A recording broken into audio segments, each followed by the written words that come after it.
Hey guys, Richie from 04 Mach 1 Speed, and this is just a quick review of the Olight I1 EOS. So if you guys have seen my last review, I had the aluminum version, and I fried it on accident by hooking the ITP A4 body, which is a 2CR flashlight, up to a head that can only handle one. So kind of a stupid idea. I don't know why I did it, but I plugged it in, I screwed it on there, and it's about 600 lumens for like a quarter of a second, then it just fried. So don't ever do that. That's stupid. So anyways, so there's the old aluminum version. I've been trying to take the LED out of there for the longest time. I'll get it out eventually. I've been using a screwdriver and a knife, which is stupid, but anyways. So here's the Olight I1 EOS. Flashlight is 180 lumens out the front, ANSI lumens, and then 280 LED lumens. Flashlight's powered by a CR123, or a LiPo 4 battery. LiPo is actually lithium, iron, and phosphor. It's a different chemistry than a lithium-ion battery, but this and this are actually two different batteries. Get this a lot, but when I say RCR 123, most people think that I'm talking about a 16340, but I'm actually talking about this. So there's different types of RCR batteries, but this is the main powerful one, and this is just a LiPo. So the capacity is a lot lower than a primary battery, so literally getting half the runtime with this thing. So that's why most people don't really use it. But this is good for flashlights that don't use a whole lot of power. So, but anyways, so the Olight I1, it's the stainless steel version, really heavy light. I'll show you guys the specs here in a second, but 72-hour runtime, 2-meter submersible, 1.2-meter impact resistance, 68-meter distance, and 1150 on the CD. So not very focused light, really floody, but pretty nice. I actually like it. It's a lot heavier and shinier than I thought it was going to be. There's the packaging. Show you guys that. Alright, so take it out of there. Whoops. Comes with the Allen wrench. Get the pocket clip off there. Whoops. Alright, so there's the light. Put all this stuff over here. Get the instruction manual, spare O-rings, 2 spare O-rings, and then you get the CR123 it comes with. I always recommend, like personally, I don't know about you guys, but I've always recommended if your flashlight comes with batteries, I always recommend that if you already have some batteries set aside for the light, like if the flashlight's powered by an 18650 and it comes with 2 CR123s, take the batteries and put them someplace just for emergency situations, like when the power goes out. I've always thought that was a good idea. I now have 4 of these because I have 2 that came with my Paladin, my i6 Paladin, 1 that came with my other I1, and then the one came with this. So got 4 Olight batteries. So I just kind of put those aside for emergencies in case I ever need it. If power goes out, then my rechargeables run out, then I got these. So really nice to have laying around, but I would highly recommend, you know, having like 12 or 16 CR123s laying around in case something happens. So, but spare O-rings, nice little instruction manual. I'll show you guys this real quick. Alright, so the regular I1 aluminum version is 22.5 grams, and the stainless steel version is 47, so about twice the weight, literally twice the weight as the aluminum version. So really heavy light. Alright, so here's the light. A nice little polished finish. One thing I like about stainless steel is that it doesn't scratch. I mean, it does scratch, but there's no paint underneath it. It's electroplated. I believe that's how stainless steel is made. Take an aluminum or steel, and then you electroplate it by sticking it in, I think,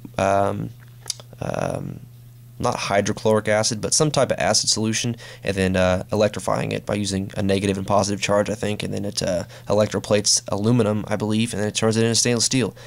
Correct me if I'm wrong, but I believe that's how it works.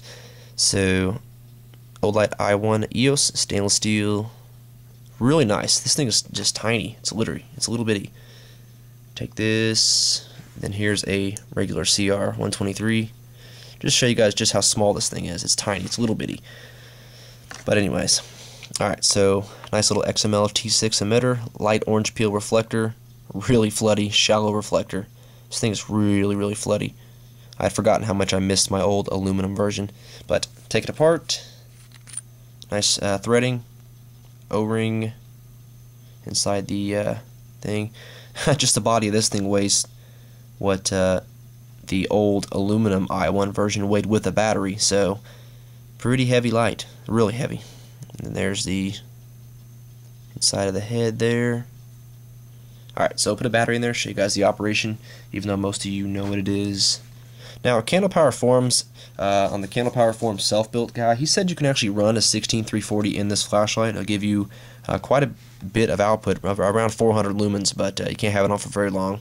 So I did put this in there, and it does increase the output quite a bit. So, but I don't know if I'm just ready to keep using a 16340 in there, considering what I did to my old i1. So, but it does increase the output by using a 16340. All right. Alright, so the operation is quite simple, just like the EagleTac D series. Just leave it on there. Really tight light, by the way. It's on there pretty good, so I imagine it's really water resistant. When you first turn it on, there's low, loose and tighten, it's medium, loose and tighten is high. What I really like about this light is when you first turn it on, low mode is actually good enough to walk around the neighborhood or walk around the backyard, and you get 3 days of runtime on 4 lumens. So as you can see, it still does pretty good at night. I'm doing some night reading, which I don't really do. So, but I hear some people like to read. So let's see, low and then medium. And medium's actually really good. You get like 5 hours of runtime on a medium. That's 40 lumens. So that's pretty good. Medium will light up your whole entire room in the night in dark. Let's see, loose and tighten is high, and then that's 180 or 280 LED lumens. But really bright light. This thing is just amazing. It's a really floody light. It's actually about the exact same beam size. The hotspot is pretty much almost the exact same size as the XT2C. This light is just a tiny, like a hair bit floodier than the XT2C. So really floody light. But the flashlight is governed by PWM, pulse width modulation. It's not driven by a linear driven circuit board. So you do get that annoying pulsing, but it's a really high frequency, so it's not that noticeable. The lower the frequency, the more noticeable it is. The higher the frequency, the less noticeable it is. Now, also, the higher the frequency, the less efficient that it is, and the lower the frequency, the more efficient that it is.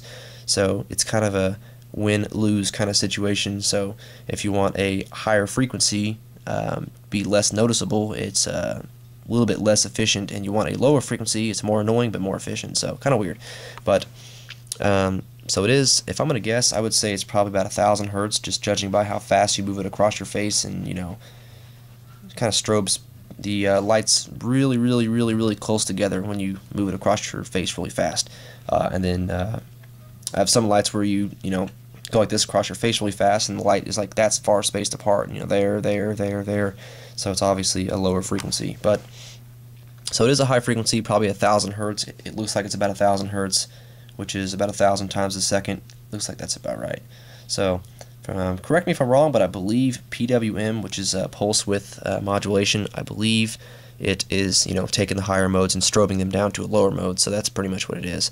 It's more efficient, or not more efficient, it's more expensive to use a linear driven circuit board, and it's cheaper to use a PWM driver. So but it is PWM, and you can't have everything for 40 bucks for what this thing costs, but it's a pretty awesome light. So stainless steel version of the Olight I1 EOS. So pretty nice. I've done some beam shots outside, some video beam shots, but this light just doesn't really have very good distance, so I may not even post the beam shot video. I might. So, but there it is, the Olight I1 EOS, the stainless steel version. If you guys have any questions at all, just reach me in the comments, and I'll get back to you as fast as I can. Thanks.